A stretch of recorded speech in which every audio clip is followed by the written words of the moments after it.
myself.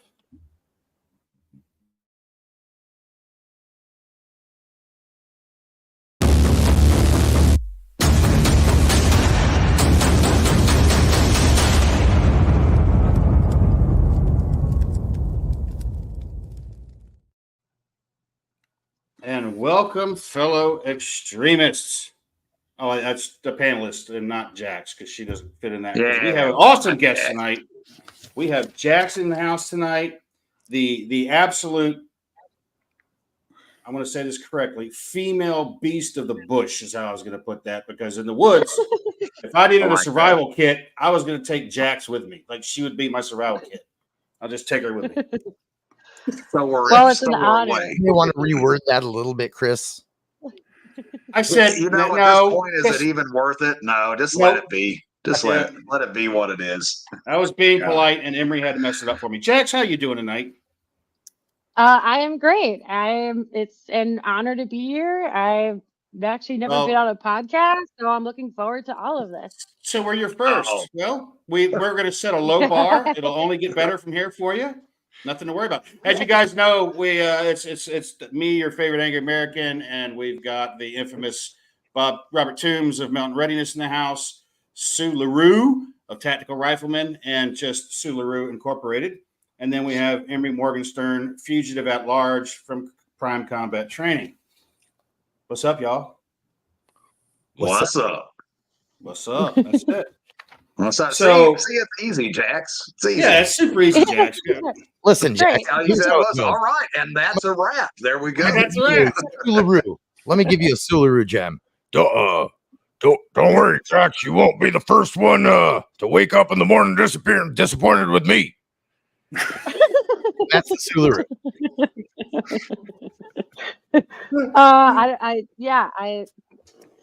I might be mildly more nervous now, but that's okay. Yeah. Come on. So low expectations. We lower them. Trust me. So we got to meet you out at Mountain Readiness. So we owe Mountain Readiness for this honor, and you're coming back, right? You're going to be there next month. You're going to be hanging out with us again. Yep. Right. Yeah. My wife, Mel loves hanging out with you. Mel loves talking to you and hanging out with you, so she's super looking forward to that. And she's so rad. Yeah. She's something. Hi, Mel. She's lurking off someplace else. And I want to just show you this to you guys because it's mind-boggling. This is like her resume. Look at this. Like the qualifications and the experience and stuff. It's a lot of trees. You've done.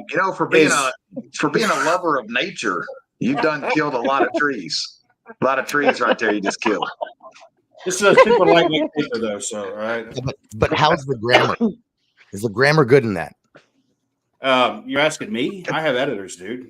You think I grammar? I can read writing, but I can't. I mean, I can write reading, but I can't read writing. That's how it goes. So, Jax, you used to work with Dave Canterbury, right? Yes, I did. I was one of his instructors for a little over a year. And how'd you like that? Never mind. Don't answer that question. I'm not going to put you on the spot like that. You liked it well enough that you started your own school, right? That is true. Yes. Earlier this year, I left Pathfinder and started Wildcard Wilderness, and awesome. I've been truly blessed. So, yeah, that's awesome. So what exactly do you teach? Right? We have a lot of survival stuff going on in our entire very large, weird family, but what's your dysfunctional?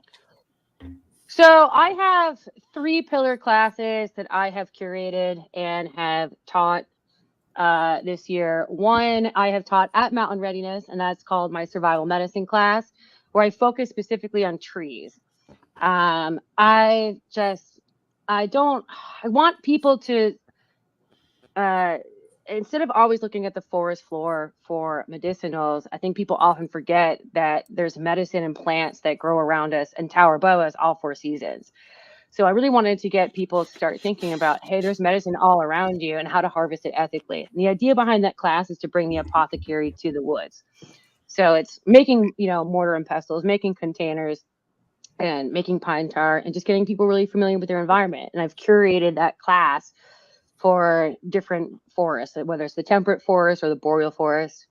And then I also have a class called Base Camp Essentials. Base Camp Essentials is essentially just a glorified campcraft and bushcraft class.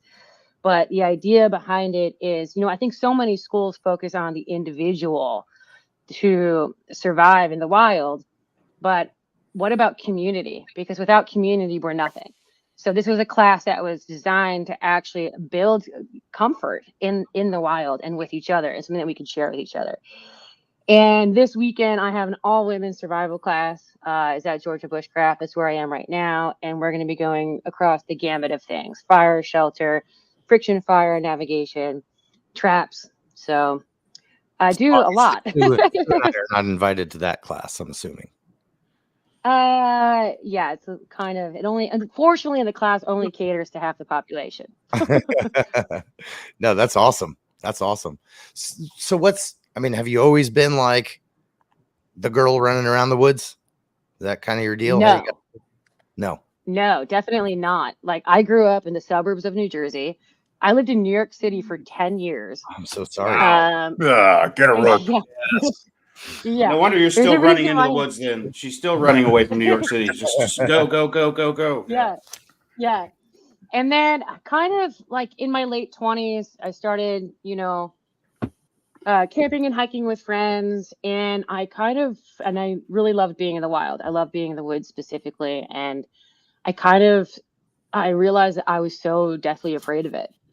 I was afraid of wildlife. I was afraid of getting injured. I was afraid of getting lost. And I essentially just wanted to stop being afraid of something that brought me joy.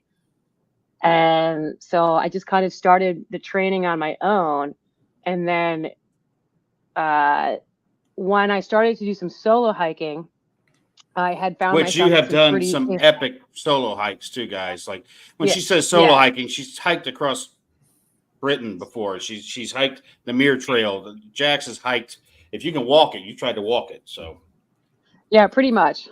Like my very first solo hike was in Iceland, and on day one, I fell in a crevasse and was in an earthquake. That was the first day, and then I was like, all right, I think I really need to amplify my survival skills here.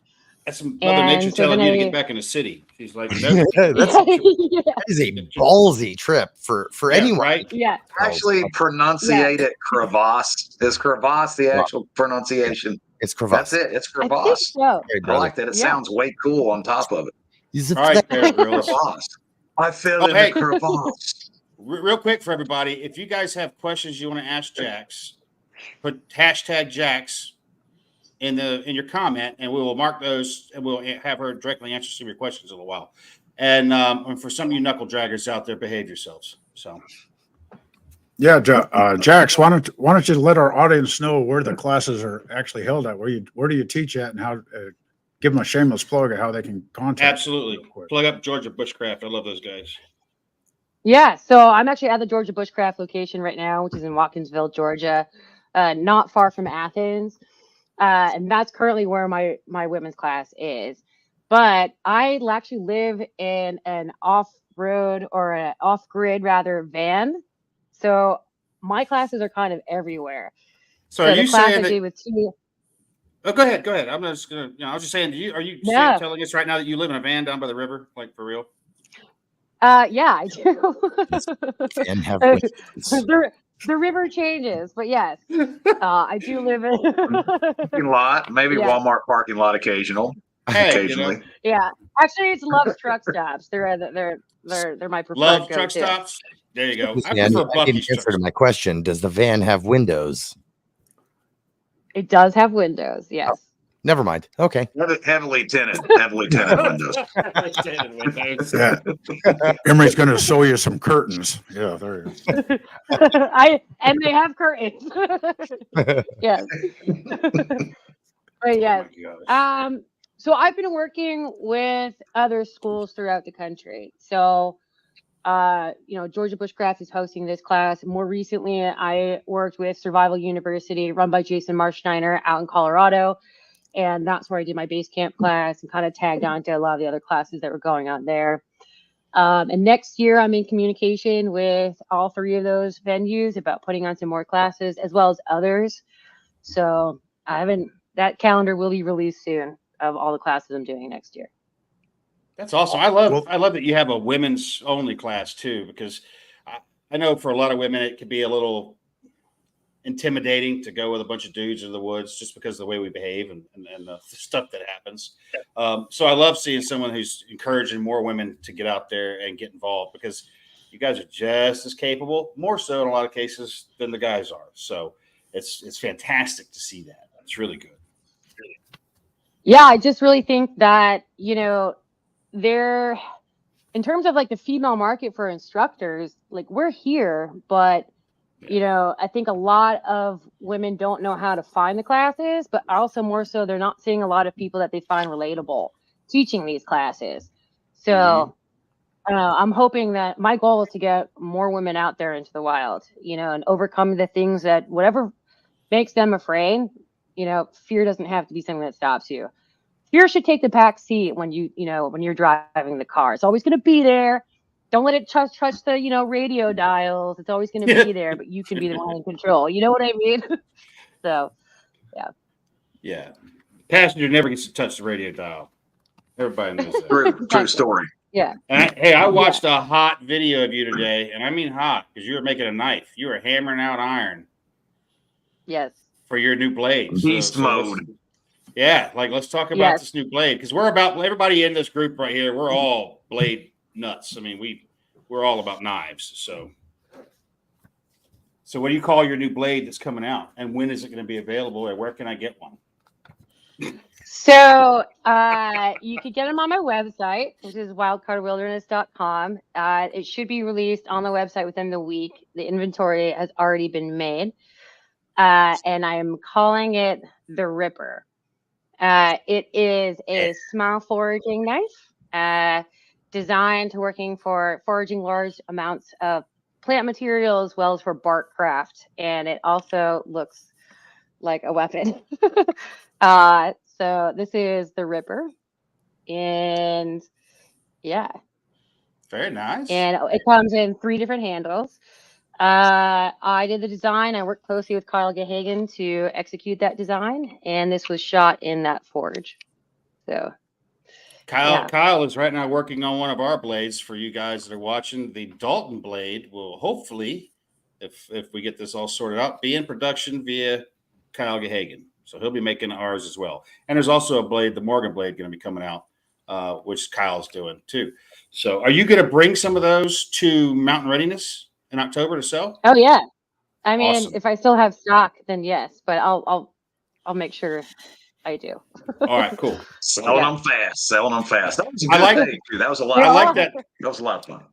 I like the geometry of that blade, because, like you said, for foraging and stuff, it's such an easy pull cut. If you're out harvesting stuff or doing bark work, like you said, I can see why you made it the way you did. It looks awesome. So I've got to have one to add to my box of blades. It looks nice and slim. It looks like it's, the handle design looks like you can really kind of rotate it in your fingers there and get your angle that you want.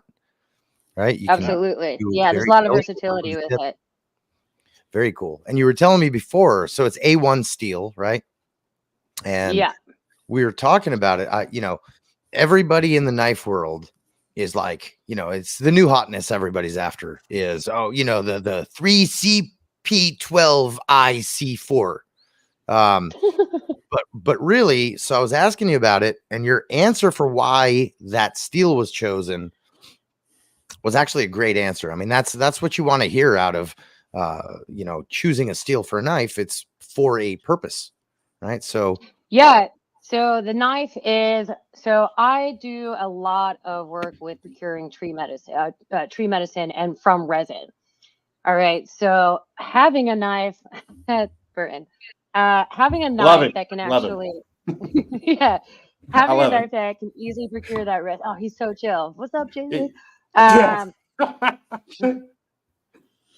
So the resin, procuring the resin off the tree can sometimes be difficult, but this knife aids in that. But the problem is that now you're going to get all this resin over on your knife. So by just slightly putting it towards some heat, which normally is a big no-no with most knives, A1 can kind of handle a little bit of a temperature increase to get that resin off. There's not that much carbon in it that's going to migrate or anything like that. So I mean, I definitely wouldn't recommend throwing this thing into a fire, obviously, but yeah, it was designed to actually be able to take a temperature increase. So essentially, for people who aren't totally in sync with this, right? You have your hardening temperature, right? So you're bringing that metal up to its critical temperature, where the crystalline structure changes, and it's just about to become, more fluid, and then you freeze it in that shape, right? But now that you've frozen it, so to speak, in that hard shape, it's got a lot of stress. So you actually have to soften it just a little bit. That's the tempering process. And usually you do at least 2 tempers, 2, 4, 6, whatever tempers at a much lower temperature. So you're looking at, for a lot of steel, somewhere between 400 to maybe 800 degrees, depending on the steel, 900. If you get it in the higher one, where you can temper it in the higher ranges, what you're saying is, now I can stick it over a fire a minute, melt off that sticky shit, and be able to clean my knife off. Love it. I love it. Yeah, no, and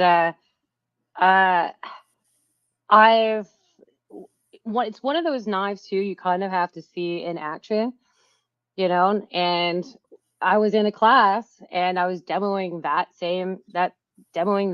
and this is one of the design features, is that I can actually clean this, and yeah, I think that'll be my next video, actually, is maybe I'll do that.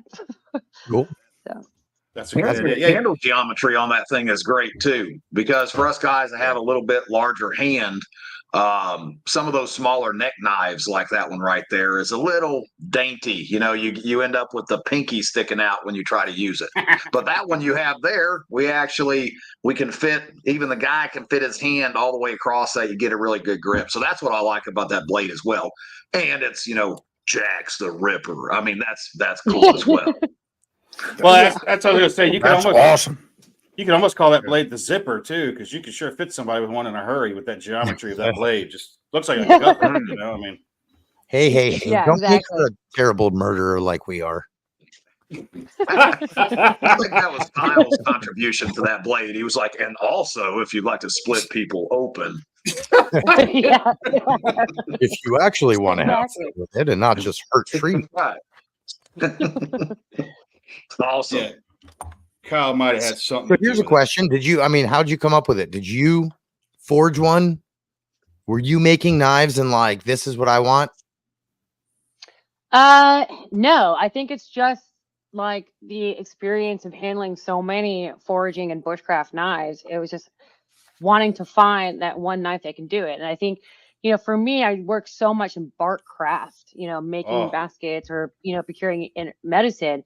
But like, I needed something that had a huck bill, something that can cut through, something. And that was kind of just where it came from. And then just, yeah, the design. That's the eternal quest, Jax, is to find the perfect blade. Like, I know we all have boxes. Well, I used to have huge boxes full of blades. Why we have 500 knives. Yeah, exactly. Because we're always on that. Oh, there's a different one. Let me try that one. And you're always acquiring new blades. So since you said that these are going to be released on your site, where can we point people to go buy these things? And I mean, I want you to bring me one, hopefully, to Mountain Readiness, but I also hope you're sold out by then and you can't bring me one. So where can they go find your blade at? They will be up on my shop at wildcardwilderness.com, and right there. Just go to the shop tab and they will be there. Right now it's just t-shirts and other kits that I've designed working with Survival Gear BSO, but the knives will be up there soon. Awesome. After this class, just give me a minute. Just give me a minute. Yeah, you're not busy. I mean, you're not busy. I mean, you're a low energy kind of person. I mean, you just got back from a little walk in the woods, didn't you? Well, I say woods, more like the Highlands. So tell them about what you just did. Like it's crazy to me. Like you're living your life, your best life, in my opinion, which is fantastic. So I know you just got back from a bit of a walk. So yeah, I just completed a 440 kilometers, which is about 240 miles. Although I clocked in at over 300. So it is a hiking trail in the Lapland region of Sweden, with 2/3 of it being entirely in the Arctic Circle. So I basically hiked across the Arctic Circle of Sweden alone, and it took 21 days to do it. Bad ass. Yeah. That's, Yeah. that's Yeah. an epic Pictures, hike right there. the Yeah. pictures were Yeah. amazing, and I know they don't do it any justice whatsoever that you were sending back as you did that trek. Yeah. Was there ever a time that you were like, man, maybe I messed up, or was it no matter what, I'm gonna make it unless a bear eats me, and then but I'm still gonna try, right? Was that was there any of that mental area where you just kind of, I don't know? So the first part of the trail, you're in the high mountains, and there's not a lot of elevation to it, but the terrain is like totally unforgiving. Like you have to carefully place every single foot. It's like you can't even be looking at how amazing the scenery is behind you, because you literally have to focus where you're going to put every foot. Like you could easily, sprain an ankle or whatever. But the terrain at times, I mean, like, I'm not kidding, I would stop and I've like fell on my knees and was crying at one point because it was just so painful. And then you just take a break, and then you rest your feet. Taking care of your feet, any hiker, or I mean anyone in the outdoors knows you have to. That's your number one priority. But no, I mean, I had some pretty extreme weather. I didn't have. I wish I had more wildlife encounters. Like the region is filled with reindeers and moose, but I didn't see anything. I saw a lot of reindeer, but the very last day, however, was the worst day. There were high winds, extreme rain, but I was making really good time, and I'm like, this is it. This is my last day. Like, this is awesome. And like at that, you just reach this point that you don't really care how cold or how wet you are. You're in the moment. And I realize I'm making really good speed, and I start descending into this town. The trail ends in a town called Hamavon. And as soon as I get over this, or as soon as I get into the valley, the wind picks up. And I think there's actually like a video of me out there just being like, I'm almost there, guys. And it's just like my hair's all over the place, and it's like I can't even stand up. But only 5 minutes after I shot that video, I started to lose dexterity in my hands. I was aware that hypothermia is showing up. That little visitor's coming to hang out with you for a while. Yep, exactly. And I knew that I was only about 2 miles from the end, and it was like then the stubbornness kicks in. And I was like, do I just plow through and stay warm? Ain't dead, can't quit. Ain't dead, can't quit. Yep. Ain't dead, can't quit. Just keep going and going. Exactly. But I did wind up doing the right decision, because it got so bad, and that was stopping, getting into some dry, warm clothes, and heating up some water, ingesting, some warm liquids. And I'm glad that I did. So that terrain, never do I want to quit. No, that terrain you're going through, was it like scree? Is that why it was hard to walk through, or was it just like mechanical injuries waiting to happen? Mechanical injuries waiting to happen, essentially. That's what I thought. Yeah. And then there's a middle section that's in the lake region, and there's 7 boat crossings, 2 of which you have to row. And then yeah. So and then in that region, I mean, I didn't really know the definition of the word boggy until I was there. I mean, you are going above your knees in mud, and it's just like that really sad part of that movie, The Never Ending Story, where the horse drowns. It was like that for days. It was just like for days. Such a horrible movie. It's like like you've entered the evil forest, like out of one of the fairy tale movie kind of things. And you're in the forbidden forest, Oh yeah. Never ending story. Don't ask me how I know that song. Don't ask me. Doesn't matter, T. One way or another, you're doing the intro to the show now, singing. From now on. Thank you. Just singing. Yeah. What have we got for the longest hike? What about you, Sue? What's the furthest you've hiked nonstop? Well, 10th group, we went. We followed the the 10th Mountain Division from what used to be Camp Carson, which is now Fort Carson. We started at Fort Carson, went all the way to Leadville, and I can't remember how far that was, but I was one of the guys from Colorado. I enjoyed it, so I did a lot of, flanking maneuver and going out and seeing, well, we can't go up there, we'll go over here and everything. Very interesting. We saw a lot of the pitons and stuff where they hold the mules up and everything. And for those of you who don't know, 10th Mountain Division during World War II was fantastic. They wintered twice, or 2 winters in a row, in Leadville, Colorado, which is above 10,000 feet. They learned how to ski. They learned how to work everything with mules and everything. Then they went to the war in World War II, and their equipment and their mules, that transport got torpedoed. So they showed up in Italy with no skis and no mules.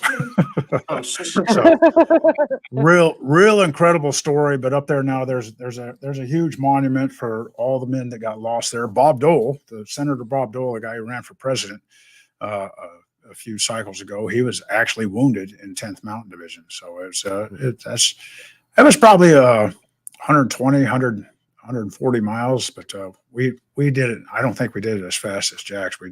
It's very steep terrain, and we go across the Terriol Mountains is what it's called up there, and that's probably 140 miles in 5 days, something like that, 7 days, depending on which team you were on. So it was a good time. Good time. Which routes your guys pick? Yeah. Huh? Yeah, which routes your navigators pick? That's the killer. Now, Yeah, we're yeah. not going that way, jerk.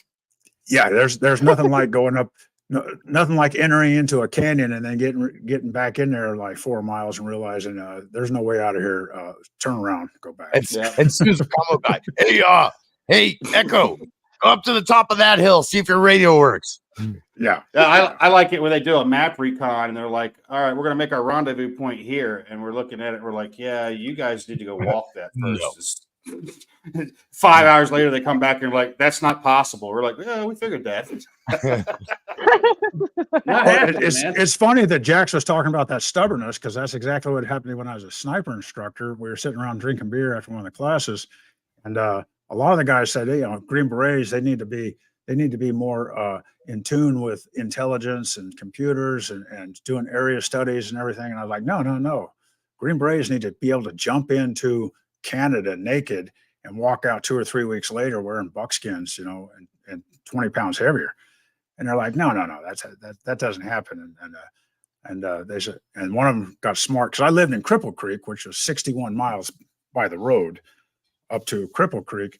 And this is a Friday on a 3-day weekend. And they said, well, if you're so tough, why don't you just walk home? So I just grabbed my rucksack and said, okay, I'll see you guys on Monday, and okay. Yeah. I did not tell my wife. I did not communicate with her. I'm poor in communication. So my wife was wanting to get out of the house and do some things with the kids. Well, that was the beginning of my divorce with the first wife. But you just don't go to the woods and not show up for a couple of days. But that was an interesting trip. Right, that probably doesn't work out so well. I mean, I get it. Well, and then you go from 6,500 feet up to 10,000. So that's pretty. That's we're gonna a little promo thing coming up here in a minute, but I got one question for you, Jacks. If you can only take 2 things with you into the woods, 2 things. I'll give you my 2 after I hear yours, and we'll get these guys too. But what's the 2 things you're going to take? How long am I out there? Who knows? Like Sue said, you just parachuted naked into Canada. You got 2 things. Yeah. Snow angels once in the snow. That kind of sucks. Snow angels. I did.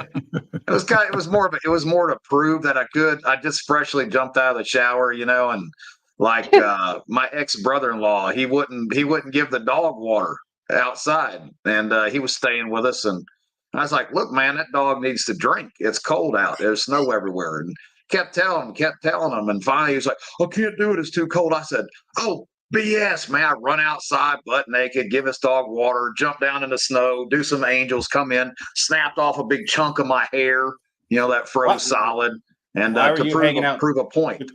Why are you hanging out with your cousin naked? First question. But we're going to run this little promo and give Jacks a couple minutes to think about our two things. But let's run this quick little promo, and we'll be right back. For those of you who are viewing this podcast, you're in luck. 3 of these ugly men have grown beards. Haven't had enough yet? Stick around for the after show. Bolder, grittier, angrier. On the Rocks with Angry American and the Gang is coming up next. Oh God, I love those. I can't get enough of watching. Every time I see one of those, I laugh, man. I can't help it. They really are fantastic. Wow. Stu just has the voice. You know what? You know what, man? For all we make fun of you for being so dumb, you're a pretty smart guy, man. Really yes, I am. Well, until I had the lobotomy last month. Yeah, so you hide it well, Sue. You do. You're coming back around. Can you guys see the scar? Yeah. The scar is up there. Yeah, that's where they put his other chip than the excessive drooling, you're all right. Have I sent any of you guys? Go ahead. Have I sent any of you guys? I have to get it to Holly for the next episode, but I Jacks doesn't know, but I had basically three surgeries, 3 days in a row, old TBI thing. But if you look at the X-ray or the CT scan now, if you put your thumb in my ear, you can use my skull for a bowling ball now. So it's pretty amazing. That's great. Just throwing that out there. Sue showed me the fact that it's quite likely that I caused your hemorrhage. Yeah, probably. That's your driving class there. Hit me in the head. Yeah, you probably did. We'll have to find the video of that. But Sue was just so annoying. I was trying to teach him driving out at that place where I teach driving, and I'm not allowed to mention it publicly. You can't say it. They don't want to be associated with you. Is that what it is? Well, would you? There's that. Well, I'm doing this right now. Cat's out of the bag. And I was trying to keep him on task, and he was just being silly. And so I would just grab my radio and slam his helmet with it. Shut up! Look at the road. And it was, I have some of that on video. I'm not sure if it's, for public consumption, but okay. So turns out it was the exact spot where they had to peel his skull open. Yeah. So it's on the same side. And welcome to I was wearing a helmet in there, Jacks. Yeah, welcome to the podcast, Jacks. She's like, I've never done one of these before. I've never done one of these before. I wonder what it's going to be like. Going on. She's like, what have I agreed to? Please, mother. A part of me almost forgot that I was on it. I was just entertained. Mesmerized at the stupidity run amok. Well, yes, this is true. Jacks, I got to tell you, without using names or anything, but it's a pleasure having you on. We have some savory and less savory characters sometimes. It's nice that you're like, you don't get turned off by the fact that we're pretty dumb, but it's okay. Oh no. Back to lots of dumb people. Enough about Sue. What was that? Well, back to the original question. I want to hear what Jacks would take in the woods. What two things would you take? Oh, there we go. We're back. Two things. All right. So first one, the cutting tool that I would bring would be definitely a hatchet. Okay. I'm probably going to bring a hatchet over a knife for a few reasons. One is it's just anything a knife can do, a hatchet can do, but a hatchet can do more in terms of processing a way more material and fuel. And the second one is actually pretty tough. I have to be very confident in my friction fire abilities, but I was thinking it'd probably be a tarp. And this way, and the reason why is that I can process that into cordage. That is something that can also help. Well, first of all, it's just an extra shelter system, but it can also be load bearing. It can be used for cordage. I mean, I might even be able to use it for water filtration. So it would be an added shelter. What about you, Sue? What's the two things you take? Yeah, she hit the nail on the head there. It would be a tomahawk. I call it a tomahawk, and well, you were just from up there in Sweden. You see some of those Viking curved Yeah. Bearded hawk. short axes they have. I love those things. Yeah. And then something I was going to say a poncho or a tarp or something like that. I could use it for warmth. I can use it for. There's just so many things you can use it for, and it's hard to find any kind of textile material out there unless you want to sit there and weave bark together, for an entire week. You just can't. Mhm. You can't beat having a tarp out there. You can use it for 101 things. So What about you, T? What are you going to take? Plays a lot of part of this. Is this an environment that has a whole bunch of water? Is it an environment that doesn't have water? But me, I do love my hawk. I'm the same way. I got my RMJ tactical hawk that I always pack around with me. And man, I'm probably going with some sort of a fire striker of some sort. I'm not the bow drill guy. I'm not. And yes, a tarp is super important. But I would hope I could find something to work with for shelter. I'm gonna go with a good fire starting tool. All right. How about you, Emery? I think I'm staying on the knife side, but it'd be a big knife like the sapper type of size. And I don't know, probably my iPhone, because I don't want to Picture it didn't happen. Do it for the gram. You short it out, you can start a fire, take some selfies. Yeah. I'd call Sue and T and Chris and be like, hey, can you bring me some stuff? I only have 2 things. Out here by myself, just a phone and a knife. Yeah, look, there's best answer so far. I think Yeah. you have to kind of qualify that question too with some form of location, right? I mean, that's making a difference in both those choices. That maybe and maybe not. I'll tell you the 2 things that I'll bring, and this goes. I don't care if you're dropping me into a jungle or the Arctic. The 2 things that I'm going to bring are going to be a blade, probably the Dalton blade for me. That's what I'm going to take, and a metal container. Because a blade and a metal container are the 2 hardest things to attempt to improvise in the wild. I can do burn bowls and make a pot, do all that stuff, but I can't put that pot over a fire. It's really hard to dig with those. A metal container is the hardest thing to improvise in nature. And so I like making sure I have one. My titanium Tokes cup is my go-to. The big Tokes cup is that for me. And I would agree with that, Chris, until just before SHOT Show, I'm going to do a shameless plug for Tactical Rifleman here, but Emery was actually the host for a survival expert out there in Arizona called Cody Lundin. Have you guys ever heard of that guy? And Cody's awesome. we did a video there where he I just broke met him. rocks. Yeah, fantastic. And you probably saw him. He's on Dual Survivor. He walks around barefoot all the time and wears shorts. And the videos that Emery and Cody did were just excellent, where they just broke rocks and everything. And I've been trying it out here in my creek and everything. And you can make some sharp tools out there real quick, and use them. Yeah, those are great videos. Great videos. Yeah, we did a video a few years ago. Me and some guys walked up on a mountain in Georgia with just the clothes on our backs. We didn't take and handguns. We're not retards. So we didn't have any tools with us whatsoever. And we improvised everything. And it was kind of funny because in the videos, it's always like, hey, where's the good rock?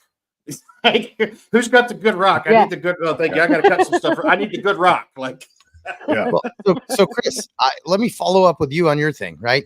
So you and I have discussed this, and when I was thinking, thank God I wasn't first, because I would have been like, knife in a But you and I have discussed it, and you've told me that's been your answer for a minute. The metal vessel. Yeah.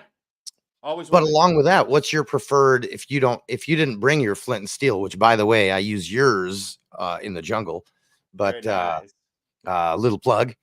But yeah, so what's your fire starting mechanism that you are like, yep, I can do this without having tools? It depends. Again, it's situational, but I could do the bamboo fire saw. If there's bamboo around, that's an excellent one. I'm really good with that one. I learned that from Alan Kay. And then I'm not a hand drill guy. I try it. I'm not that good at it, but bow drill I'm really good at, and I can also do fire plow. So those are 3 different methods using different technology, and even a pump drill. If the stuff's around for me to make it with, I can make a pump drill and run one of those pretty good too. So it just depends on the materials at hand.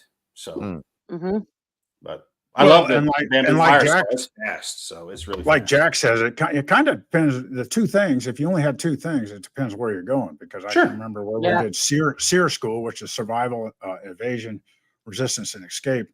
In the Q course, so you have to plan for what you're going to take with you, and you're supposed to be in a little group and everything. And one of the plans was, we're going to, when we get separated, we're going to mark the areas with rocks, and we're going to, you just add a rock to it, and then we know how many people are in the hide site and everything. And I was like, you guys realize we're in the sand hills of North Carolina. You're not going to find a rock. There's no rocks out here.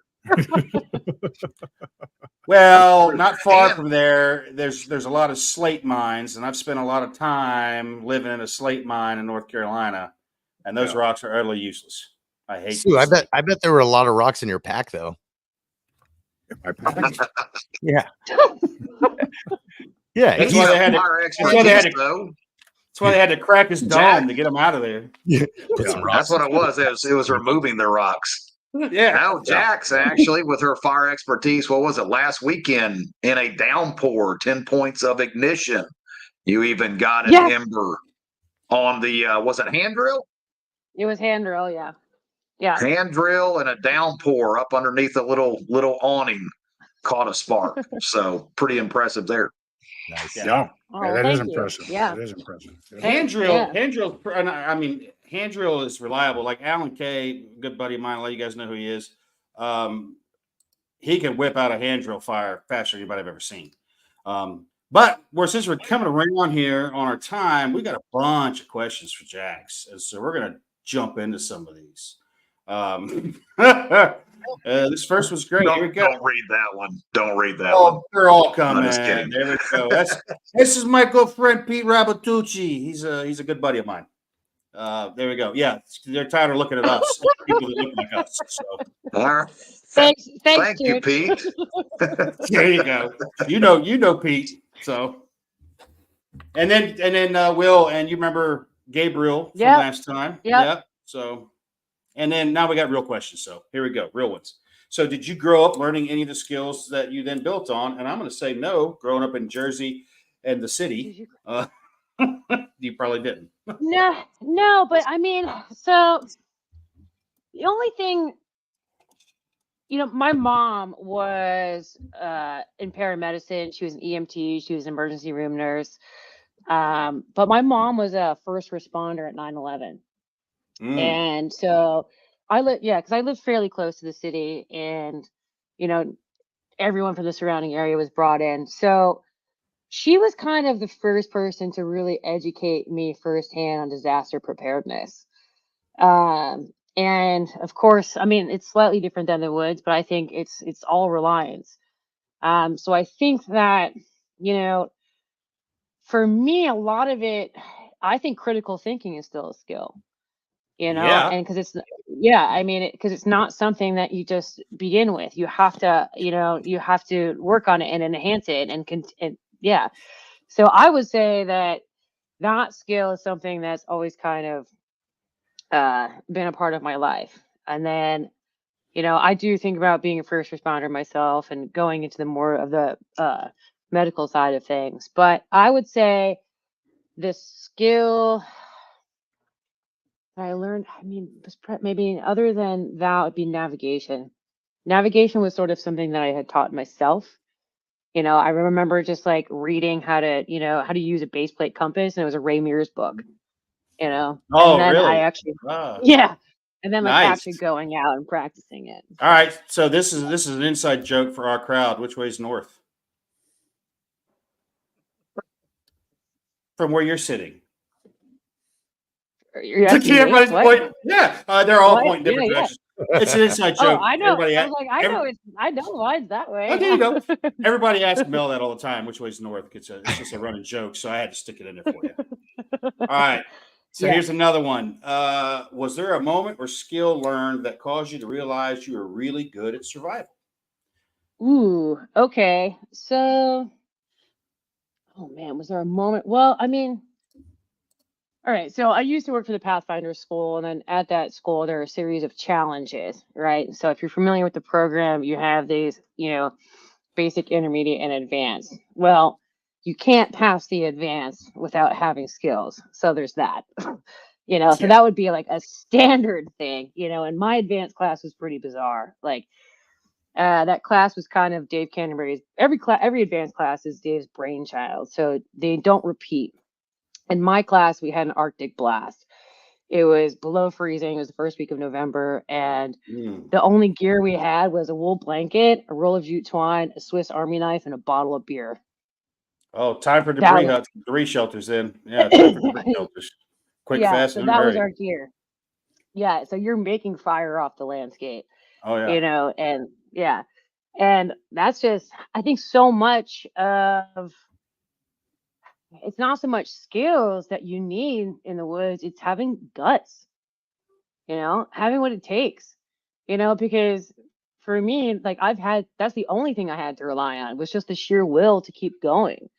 Like for me, on the hikes that I have done, I mean, there's so many things that have happened. Like I have encountered earthquakes, flash floods. I've come face to face with wild animals before. The scariest being an Me ibex. too. Yeah, yeah. Scariest being a fun. pack of fucking wolves. So Yeah, and then, I've also been sick. I've had dengue fever. I've had Lyme disease. So I would say, in terms of being in the wilderness, is just knowing that you didn't want to give up on yourself. And I could easily just press my personal locator button and say, I want to get the hell out of here. But, I think the greatest gift is just kind of proving to yourself that you can overcome anything. And that's what I'm trying to do with my business. That's what wild card means to me, is that you can be the wild card, and Ain't dead, overcome can't against quit. all odds. Ain't Yeah. dead, can't quit. That's awesome. All right, here It's we that go. mental fortitude, right? You always see all these things. It's the mind is the first thing to go, usually before the body. So that mental state. I always liked watching Alan Kay on Alone. There at the end, you can kind of see Alan just kind of waver a little bit. He pulled himself back together there, though. You can see he kind of drift out a little bit, and then he drift back in. Wait, I'm straying off. I'm letting my mind wander a little bit too much here.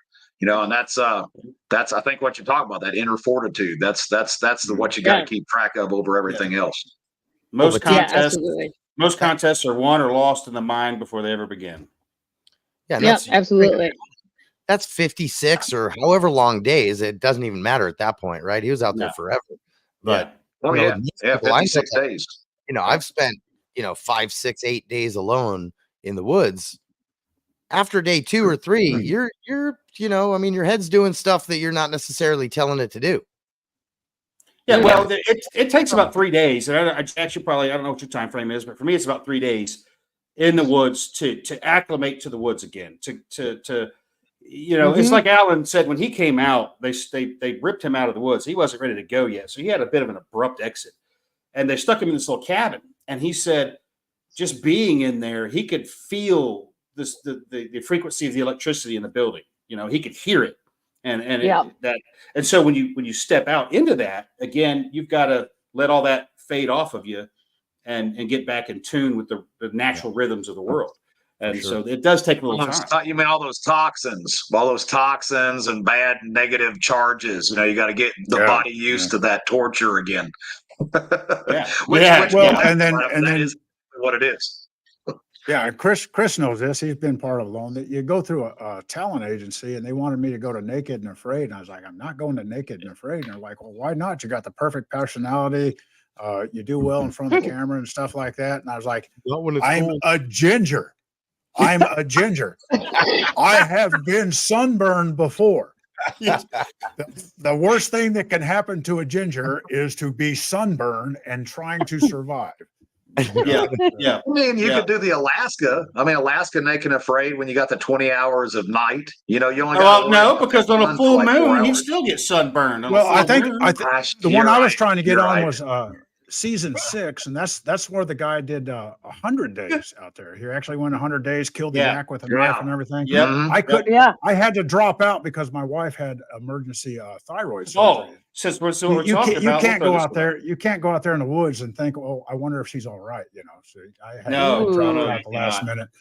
one. But I was telling my wife, she goes, well, how are you going to be out there alone for that long? And I said, I got multiple personalities. I'm not alone. I'm never alone. No, it's like I tell Call everybody. on yourself.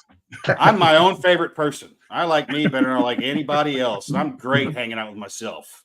We never argue. Well, I'm No, we my don't. own worst enemy at the same That's time. Yeah. Yeah. So, I'm so on the Jacks, fence. I get on my nerves now and again. get on my nerves. Well, I Jacks, understand. I I'm understand like, that. you need to shut up. Like, seriously, you need to shut up. yeah, Shut yeah, up. I argue with Shut myself all the up. time. Now, Jax, you're out there on those solo hikes. How do you deal with that? I mean, do you argue with yourself, or are you positive? All your personality is positive. Or do you pick up a pet rock and just no. that's your guy from now on? Wrong answers only. I would say no. To like definitely. I mean, here's the thing, you're out alone. I mean, when you're out on the trail, it's like you're feeling like the sum of all utterances at the time. Like, first of all, you forget that you're in shock. You know, you're in shock by what your body's going through. You're in shock by what you're seeing. But it's like there is no distraction. There's no friend call, there's no, and if, you're trying to conserve battery, there's no music to listen to or books to listen to. It's all up here.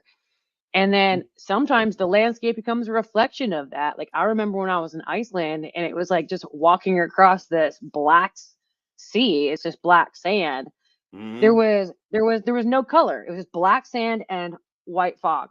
No color, no sound, no form. Of course you went fucking nuts. Excuse my French, but yeah, whatever. I'm just saying. Oh, You really? went nuts. Really? You think Yeah. come on. I'm just so Oh, used no. to She saying broke it. into I'm the just so dead. path on the rocks too soon. Yes. We've corrupted her already. It only Did took- you watch the promo, Jax? You're not supposed to do that yet. I'm Well, so sorry. Let's go to this question on here. Have you thought of doing any of the TV shows, or have you been approached or anything like that? I have been approached by both of these shows, as well as others. I think that Alone is probably the most authentic. So I would agree. it's something, yeah. So I would also say there will never be another season, obviously, like season 1, because when we got there, we were in Port Hardy getting ready to be deployed. And that's when they told us there was $500,000 at play. We had no idea going up to that. We were just going for some fun in the woods. We didn't even know we were getting paid. Like, we didn't even know we were getting paid. I think for me, okay, so for Naked and Afraid, I am not interested in doing that show. And it's for me, okay, so I also am a film editor, so I know what they do. They dramatize and they edit. However, I still have respect for the program. I think that anyone who's ever done that challenge, kudos to you. It's because it is real. I mean, what their personal experience is very real. And then Alone, I think to me is definitely one of the greatest challenges you can immerse yourself in. I think even attempting to do it is already is huge. I would consider it. Yeah, that's all I'm Cool. gonna say. All right. Totally go on Naked and Afraid. Here's Like- a great one. I You got would- like extra 50 pounds. Hey, dude, I would. know people. I can make a phone call. I know people, dude. Hey, Like, look, we can I'm make serious. that happen. But they wouldn't want me on that show because it'd be the most boring show ever. They'd be like, T, are you gonna try to hunt anything? Nah, just gonna lay here. Gonna lay here for a few more hours. I get up and take a pee, drink some water. I'll find some water. I'm gonna come back and lay down for Picking another lights up 3 weeks. here. I've got all these I've small board actually I need to eat first. there have been contestants that do exactly that. They do is they, Yep. they burn as little energy as they can, and they just starve themselves for 21 days. And I was just like, how do they do that? You know? And Yeah. like Jack said, I would the show you crew, how. the I would film show you crews there how. watching her suffer anyway. But Well, Yeah. they Jesus Yeah. they did just it, go man. on a diet. Yeah. It'd be the most I- sleep and rest I've had in years. Yeah, well, you're getting your ass eat up by mosquitoes and whatever the hell. I was going to else. say, I mean, that you sunburn on know, your ass yeah. is gonna be awesome. Well, you're naked. At least the gnats won't be buzzing around your head. That's true. So Jack, did you That's scream true. at Treyu when you came out of the bog? So the correct, sorry, trick 6, but the movie is Atreyu screaming Artex. Oh, Jake just got schooled. Wow. Sorry, Jack's but breaking her nerd That out. hurt. Put your nerd on display. Man. Yeah. Artex is the one that's drowning. Yeah. She's like, never so- thought this would be useful information, but look at me go. All those years holding on to that tidbit. Exactly. All right. Are you proficient with firearms? Firearms. If so, do you Ooh. carry? Okay. So I did not grow up with, I mean, there were firearms in my household, but I had no experience with them. So because I live in a van and I like to play by the law, the only firearm I carry is a Byrna gun. Are you guys familiar with those? Yep. Yeah. So there's They shoot either CO2. very Yeah. hard little pellets, or they got okay. Yes. CS peppers, CS Yes. pellets. No. Yeah. He's Those calling pepper her yes. things are Work on nasty. someone, man. I'm Those going are- through. They are Go nasty. ahead. Yeah. That's so funny. All right, here's our last one. Are you planning any other voyages or epic trips here soon in the future? In terms of long distance hiking, I have some other trips in mind. Patagonia is very high on the list. Yeah. But it's probably going to have to wait till next year. To me, the trip that I had just done was I had planned to do it in 2020. And because I was living in Europe at that time. And then we all know what happened. All right. So I couldn't do it.